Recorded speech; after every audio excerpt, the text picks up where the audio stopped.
dia, meus amados irmãos, que a graça e a paz que vem da parte do nosso bondoso Deus e da parte do nosso Senhor e Salvador Jesus Cristo cresça, abunde e nos faça prosperar, principalmente no conhecimento de Deus, para que a sua graça seja compreendida, para que a sua graça seja valorizada em nossa vida e vivamos com dignidade debaixo dessa graça que Ele nos concedeu.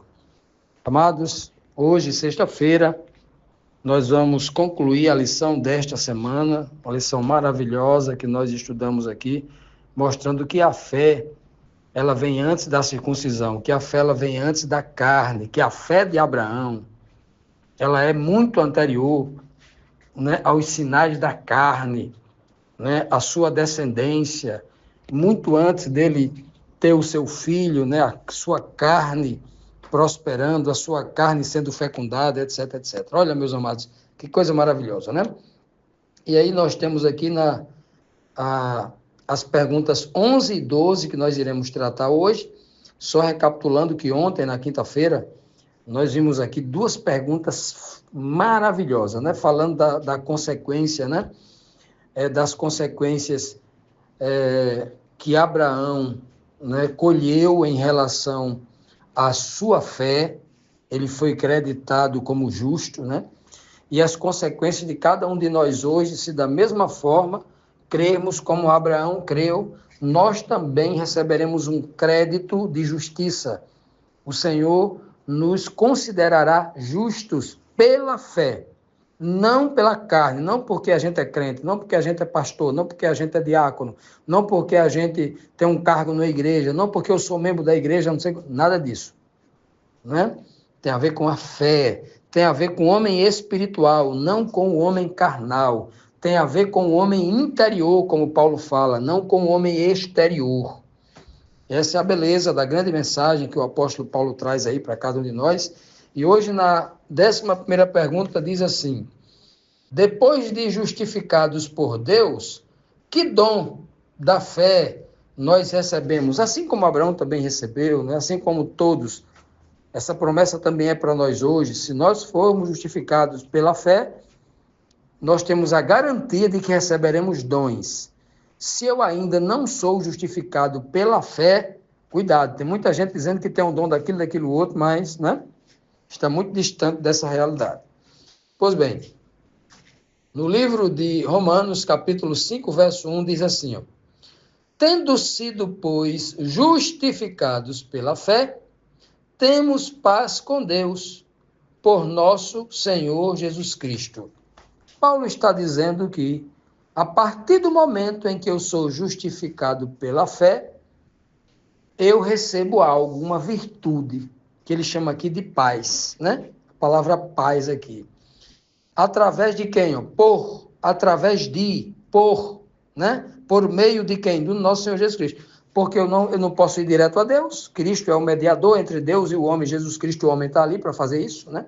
Está lá em... Paulo vai escrever isso a Timóteo, lá em 1 Timóteo 2,5, e durante, né, todas as cartas de Paulo, Paulo vai falar muito por intermédio de tudo chega a nós da parte de Deus o Pai através de Jesus.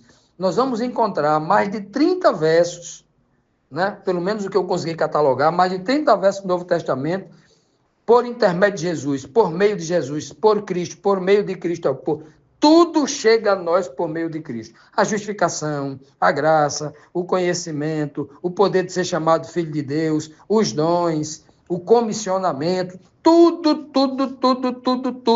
que nós recebemos da parte de Deus é por meio de Cristo, porque Cristo é o grande mediador, né? É o grande mediador. E o único mediador, né? A Bíblia deixa bem claro isso. Há um só mediador, assim como há um só Deus, há um só mediador.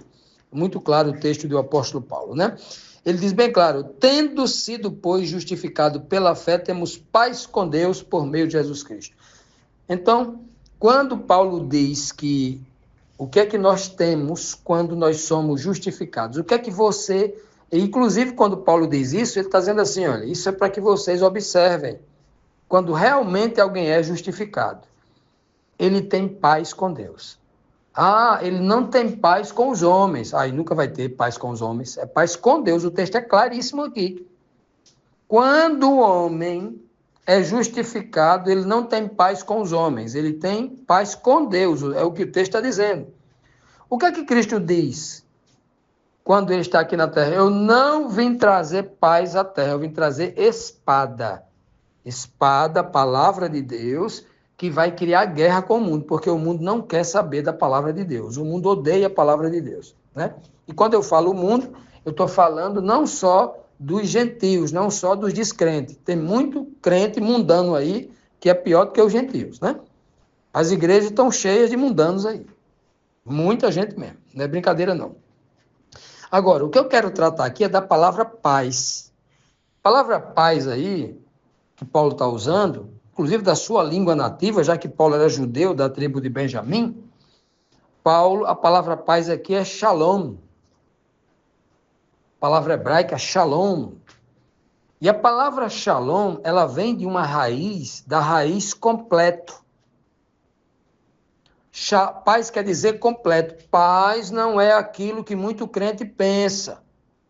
Para muito crente, paz quer dizer, para alguns, é a ausência de guerra, a minha cidade está em paz. Aqui na minha cidade não tem mais tiro, não tem mais roubo, não tem mais assalto, não tem mais sequestro. Não é esse o tipo de paz que Paulo está falando aqui. Não é esse o tipo de paz que Cristo promete. Paz social não tem nada a ver com isso, não. Né? Não é disso que ele está falando. Cristo não está falando discurso político, Paulo também não está falando discurso político-social, não. Também, paz aqui, não está falando de tranquilidade.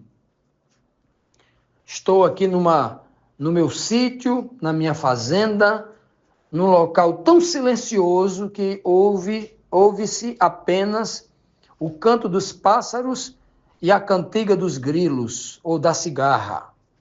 E eu, sentado aqui, deitado na minha rede, numa varanda gostosa, numa brisa gostosa, me balançando, escutando uma música celestial. Isso não é paz, não. Isso pode ser tranquilidade. Não é essa paz que Paulo está falando aqui, não. Essa paz aqui é completo. No sentido mais ou menos assim. É você como se fosse um vaso, um copo de cristal, um vaso, ou de cristal não, vamos falar o que a Bíblia cita, né? Um vaso de barro, aquele que o oleiro está fazendo lá no livro de Jeremias, aquele vaso, um vaso de honra, onde o Senhor vai colocar dentro dele o seu azeite, ou a sua água pura, a água do Evangelho, o azeite do Espírito, o discernimento da palavra. Então, ali dentro daquele vaso, ele vai encher de azeite, até chegar ali a boca, ponto de transbordar. Antes de transbordar, você botar mais um pingo, transborda, e você ali completou. Paz significa isso. Paulo está dizendo aqui que aquele que é justificado pela fé, a partir deste momento ele começa a ter paz, ele começa a ser completado por Deus. O Senhor começa a enchê-lo de seus dons, começa a completá-lo, a enchê-lo para que ele seja pleno. Olha que maravilha. Isso é um processo. Não é que Deus enche assim no mesmo segundo. Não, não é assim não. Não é por aí não. Não é encher na mesma hora não. Isso é um processo. Por isso que Paulo vai falar inúmeras vezes, crescei no conhecimento e na graça. É um processo. Até Jesus cresceu no conhecimento e na graça de Deus. Está lá escrito em Lucas 2,40 e 2,52. Cristo cresceu em estatura, conhecimento e graça diante de Deus e dos homens. Muito claro, né? O texto lá. Pois bem, meus amados, é disso que o texto Paulo está falando aqui para cada um de nós. A gente vai crescer no momento em que a gente é justificado pela fé, a gente tem paz com Deus, a gente é completado por Deus. Continuando, meus amados, vamos aqui para a nossa última pergunta, a 12ª, a última pergunta da lição desta semana, que nos traz aqui mais um precioso questionamento, que diz assim: ter paz com Deus é uma consequência das obras da carne ou das obras do Espírito? Olha que pergunta, né? Muito importante essa pergunta, para que nós entendamos o que Paulo está querendo ensinar, né? Quando a gente entende o que Paulo está querendo ensinar, a gente condena todo tipo de religiosidade que prioriza a carne, a placa da igreja, o terno do pastor, o terno do homem o homem exterior, né? O homem exterior em todas as formas, o homem bonito, o homem rico, né? As igrejas que vão no domingo à noite fazer desfile de vestido, de roupas de marca, né? O homem exterior é um grande sinal de que a igreja está em pecado e avançado, viu? Eu sei que eu estou falando aqui algo muito duro para muita gente que não está examinando a Bíblia, não está entendendo o que Paulo está dizendo, né? Porque está muito, né? Está muito envolvido com o mundanismo dentro da igreja. Está seguindo outro evangelho que não é o de Cristo, cada vez mais se distanciando. Gentes com terno Armani de 40 mil reais, na igreja lindíssimo, lindíssima, mas lá dentro de casa com depressão, pastor com depressão, esposa de pastor com depressão, pastor suicidando, mulher de pastor, só o que tem por aí, mostrando uma igreja falida, o retrato de uma igreja falida, e pouca gente tem coragem de dizer isso, né? Pois bem, então aqui, nós temos aqui esta pergunta maravilhosa, ter paz com Deus é uma consequência da obra da carne ou do Espírito? Vamos lá. Romanos 5,2 diz assim, por meio de quem, ora, o verso 1 está falando de Cristo. O texto diz, temos paz com Deus por nosso Senhor Jesus Cristo. Ele fala aqui, por meio de quem, Jesus Cristo, né? Obtivemos acesso pela fé a esta graça. Que coisa linda, olha só. Primeiro, Deus nos dá a sua paz através de Cristo. E ao receber a paz através de Cristo, Cristo agora nos conduz o quê? A graça por meio da fé. Acesso pela fé a esta graça, diz assim, ó, na qual agora estamos firmes, Paulo diz à igreja de Roma. Nós estamos firmes nessa graça. Não vamos deixar que o judeu tradicional, com a sua religiosidade, venha tirar isso da gente. Estamos firmes. E nos gloriamos na esperança da glória de Deus. Que coisa linda.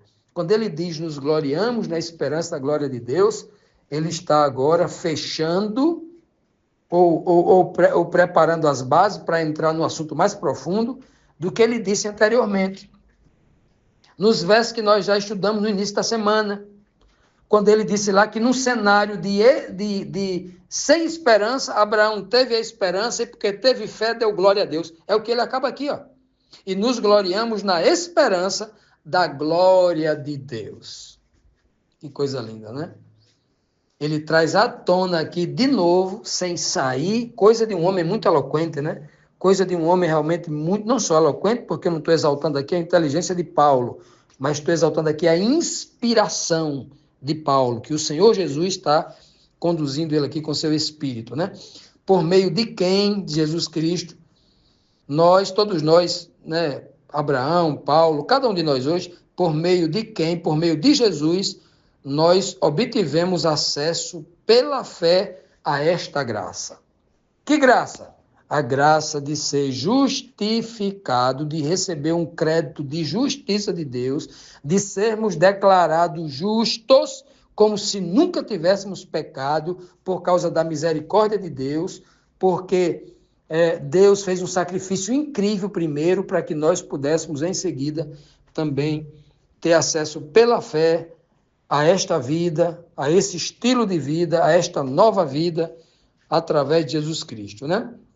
Ele diz bem claro, ó, na qual estamos firmes. Paulo está firme em quê? Está firme em quê? Está firme na graça que ele havia conquistado por causa da fé. Então, jamais Paulo ia trocar a fé de Abraão e a graça trazida a cada um de nós por meio de Cristo, né? Esta graça, essa coisa maravilhosa que ele traz, né? Que Jesus Cristo traz, né? Da parte de Deus para os homens, trocar pela religiosidade vazia que havia nos judeus lá de Jerusalém, uma religiosidade vazia, como ele vai dizer em outras partes, inclusive no livro de Hebreus, né? Ano após ano, matando animal, derramando sangue, e ninguém resolveu o problema do pecado do homem. Cristo veio uma vez só, resolveu o problema de todo mundo uma vez só, uma única vez. E é essa maravilha que ele está ensinando aqui, né? E aí, né? Não adianta nada a gente estar examinando as escrituras com o olhar apenas há 2000 anos atrás, no cenário lá dos dias de Paulo, dos dias de Cristo, quando a igreja religiosa completamente perdida perseguia Jesus, perseguia os seus apóstolos, se a gente não trouxer para os dias de hoje. Se a gente não trouxer tudo isso para a nossa realidade atual. E a nossa realidade atual, ela é idêntica à realidade dos dias de Cristo, né? Até porque existe um princípio bíblico, um princípio escatológico, princípio da profecia, que é muito claro. E que também muitos cristãos perderam de vista, viu? O que tem de pastor que não conhece isso é absurdo. É um princípio que tem sido ignorado. Está lá o princípio de Eclesiastes 1:9. O que foi é o que será. O que aconteceu tornará a acontecer. Aí o verso Eclesiastes 3:15 vai dizer a mesma coisa. O que é hoje já aconteceu lá no passado. E Deus pede conta do passado, trazendo para acontecer no futuro. Está muito claro ali, né? Infelizmente, muita gente esqueceu que nós estamos vivendo o mesmo cenário do que vivia no tempo de Cristo. Uma igreja falida, que persegue os pequenos, assim como perseguiu Cristo, que não reconhece a palavra de Deus, um monte de gente religioso cego, batendo palma para os doutores da lei, um monte de mercenários aí, porque deixou de ser crente, não tem a capacidade, não tem o Espírito de Deus, não tem discernimento. Sem discernimento, sem capacidade de entender a palavra de Deus, né? O cenário é o mesmo, o próprio Cristo usa esse mesmo princípio, dizendo claramente, olha, os dias que antecedem a minha vinda, o retorno em glória na nuvem do céu, é semelhante aos dias de Noé. Ele pega lá no passado, mais longe ainda, para trazer para o futuro. Porque é uma repetição de fatos, só muda o cenário, só muda as pessoas, mas o homem é o mesmo. O religioso é o mesmo. A igreja é a mesma, ela continua tropeçando, caindo, entrando em apostasia. Está profetizado. Antes da volta de Cristo vai ter apostasia. E quem é que entra em apostasia, pelo amor de Deus? Se não é a igreja cristã? Eu não posso dizer que quem está em apostasia é o mundo. Não, o mundo já é apostasia. Quem entra em apostasia é a igreja de Deus, é aqueles que dizem que servem a Deus. A apostasia acontece dentro da igreja dos santos, não é dentro da igreja, não é no mundo que acontece a apostasia. Quando a Bíblia fala apostasia, está dizendo haverá quedas de crentes que se encaminharão pelo mundo, usando as tendências dos homens. E o que tem de igreja tendenciosa aí, que parece mais palcos, parece mais boates e parece tantos absurdos que estão aparecendo por aí, que não são igrejas, que estão em completa apostasia, porque não tem compromisso com a palavra de Deus. E aí, olha, Paulo, quando diz claramente aqui que esta fé, que esta graça que a gente recebeu de Deus, a gente não pode trocar de jeito nenhum. Estamos firmes, diz Paulo, nesta fé. E quem está firme nessa fé não troca por nada moderno que está aparecendo por aí.